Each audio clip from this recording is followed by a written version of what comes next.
Hi guys, papakita ko sa inyo kung paano ako magluto ng pusit. Yan, tinan niyo, papakita ko sa inyo. Nagpapakulo ako ng tubig. I-steam natin yan. Yan, so. Naggayat lang ako ng luya, tapos nilagyan ko ng oil yung yung pan. Nilagyan ko ng kaunting oil, pinahid ko doon para hindi kumapit yung pusit. Tapos yun, naghiwa-hiwa ako ng luya. Yan. Hiniwa-hiwa ko yung pusit.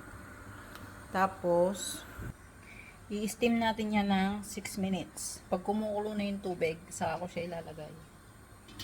Lalagyan ko muna pala ng pampalasa.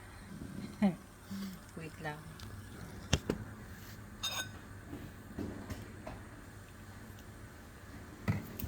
Ito lang yung pampalasa niya, oh. Toyo lang. Diba? Simple lang, no?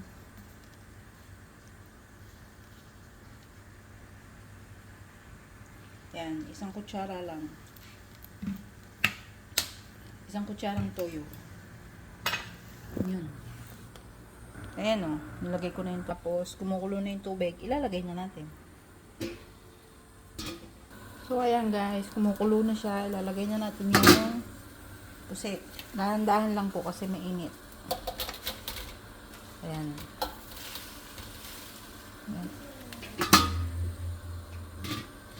Pakuluan lang natin yan ng 6 minutes sa medium fire. So, ayun lang. Oh, ayan na siya guys. Luto na after 6 minutes.